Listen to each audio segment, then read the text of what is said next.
வணக்கம். சின்னகுரு சேனலுக்கு உங்கள் அனைவரையும் அன்புடன் வரவேற்கின்றேன். இன்றைய பதிவில் ஸ்ரீ அன்னை ஸ்ரீ பகவான் அரவிந்தர் பற்றிய பதிவை தான் நாம் பார்க்க போகின்றோம்.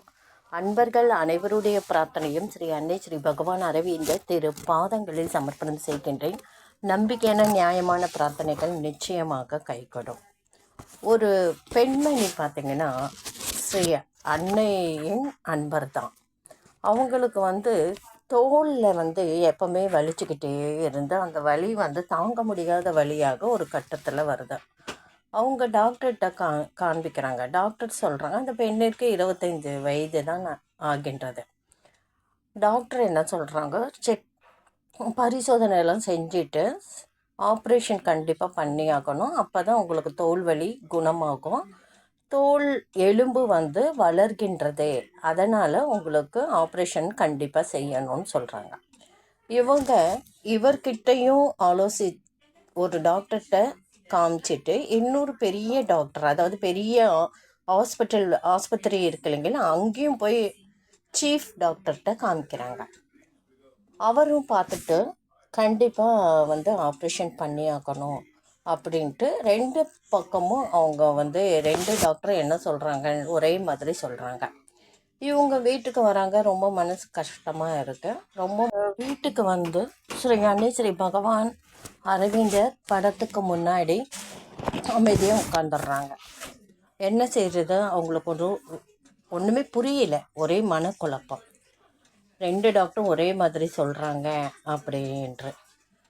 உடனே அவங்க என்ன செய்கிறாங்க, அவங்க கணவர்கிட்ட கேட்டு ஆசிரமத்துக்கு போயிட்டு வரணும் போல் தோணுது, வரீங்களான்னு கேட்குறாங்க. அவரும் சம்மதிக்க இருவரும் ஆசிரமத்துக்கு போகிறாங்க. அங்கே போய் ஆசிரமத்தில் அவங்க போய் சாமி கும்பிட்டுட்டு அவங்க காணிக்கெல்லாம் செலுத்திட்டு பிளஸ்ஸிங் பேக்கெட்டும் அங்கேயே அவங்களுக்கு வாங்கிட்டு வராங்க. ஆசிரமத்தில் பிளஸ்ஸிங் பேக்கெட்டை பொதுவாக அவங்க அப்பயே கொடுக்க மாட்டாங்க. நம்ம சில நேரங்களில் பார்த்திங்கன்னா நம்ம காணிக்கை செலுத்தும் போது அங்கே ஆஃபீஸ் இருக்கும். இப்போ இருக்கிற சூழ்நிலையில் அந்த ஆஃபீஸில் அங்கே போய் பணத்தை செலுத்திட்டு ரிசிப்ட் வாங்கும்போது பிளஸ்ஸிங்கை கையோடு கொடுத்துட்றாங்க. நாங்கள் 2-3 தடவை அப்படி தான் வாங்கிட்டு வந்தோம். அப்படி இல்லைன்னா கடிதம் மூலமாக இல்லைன்னா ஏதாவது சிறு தொகை 10 ரூபாய்னா கூட மணி ஆர்டர் அனுப்புனீங்கன்னா ரிசிப்டோடு அவங்க பிளஸ்ஸிங் பேக்கெட் அனுப்புவாங்க. இதே போல் தான் அந்த பெண்மணியும் அந்த பிளஸ்ஸிங் பேக்கெட் அவங்களுக்கு மலர் பிரசாதம் அதில் இருக்கும். அதை எடுத்துக்கிட்டு வராங்க. சின்ன மதரோட படம் இல்லைன்னா ஸ்ரீ பகவான் அரவிந்தரோட படம். அதை எடுத்துக்கிட்டு அவங்க ஊர் திரும்பி வராங்க. இப்படி இருக்க, அதாவது ஊர் திரும்பும் முன்ன ஸ்ரீ அன்னையை சமாதி தரிசனம் பார்த்துட்டு அவங்க வராங்க. வீட்டுக்கு வந்ததும் அவங்களுக்கு மனசில் ஒரு அமைதி கிடைச்சது.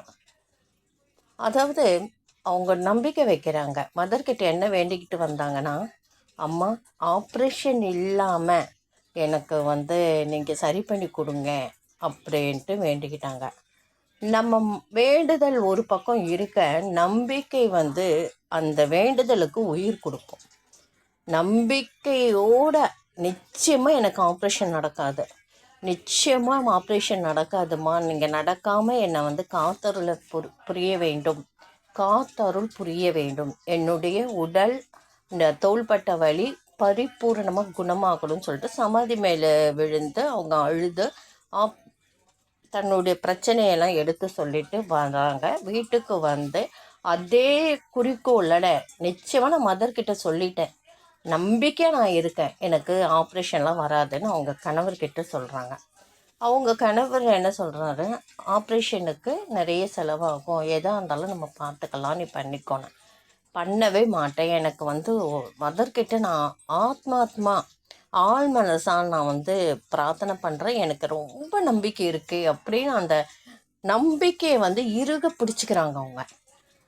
அதனால் அவங்களுக்கு ஆப்ரேஷன் வராதே, மதர் காப்பாற்றுவாங்கன்ற முழு நம்பிக்கை அவங்களுக்கு இருக்கும். அதே பிரார்த்தனையை தினைக்கும் அவங்க வைக்கிறாங்க. இந்த கொஞ்ச நாள் கழித்து அந்த வலி நாளடைவில் கொஞ்சம் கொஞ்சமாக குறைய ஆரம்பித்தது. டாக்டர் ஒரு டேட்டு சொல்லி வைக்கிறாங்க.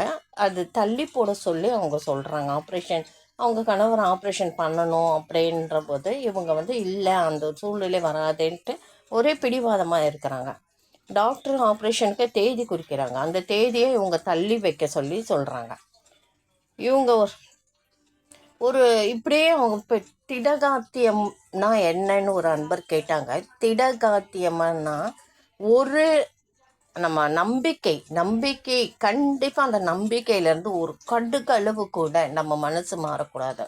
நிச்சயமாக மதர் இருக்காங்க, அவங்க நிச்சயமாக நம்ம பிரார்த்தனையை நிறைவேற்றி கொடுப்பாங்க அப்படின்ட்டு நம்பிக்கை முழுமையாக இருக்கணும். அதுதான் திடகாத்தியமான நம்பிக்கைன்னு சொல்லுவாங்க. அப்படித்தான் அந்த பெண்மணியும் ஸ்ரீ அன்னை மீது ஸ்ரீ பகவான் அரவிந்தர் மீதும் முழுமையாக நம்பிக்கையை செலுத்தினாங்க. அவங்க உறுதியாக இருந்தாங்க ஆப்ரேஷன் வராது தனக்கு என்று.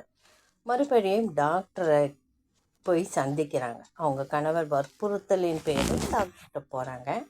போய் மறுபடியும் டாக்டர் வந்து ஒரு முறை எக்ஸ்ரே எடுக்கலாம்னு சொல்லிட்டு அவர் எடுத்து அதற்குரிய வழிமுறைகளை பார்க்குறாரு. அவருக்கு ரொம்ப ஆச்சரியமாக போயிடுது. வலி இப்போ இருக்கான்னு கேட்குறாரு. வலியே இல்லை டாக்டர், இப்போ நல்லா இருக்கேன் நானே அப்படின்ட்டு அந்த பெண் வந்து சொல்கிறாங்க. அவங்க டாக்டரே ஆச்சரியப்பட்டாங்க.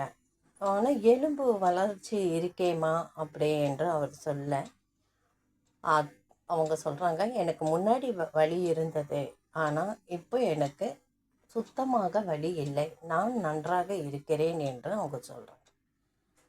உடனே டாக்டர் சொல்கிறாங்க, பரவாயில்லம்மா, அது வலி வந்தால்தான் பிரச்சனை, வலி இல்லை என்றால் ஆப்ரேஷன் தேவையில்லை என்று அவங்க சொல்லி டாக்டர் ஆச்சரியப்படுறாங்க. நீங்கள் வணங்கும் தெய்வம்தான் உங்களுக்கு துணை நின்று இருக்காங்க அப்படின்ட்டு அவரே அப்படியும் சொல்கிறாரு. இந்த பதிவுலேருந்து உங்களுக்கு என்ன புரியுது?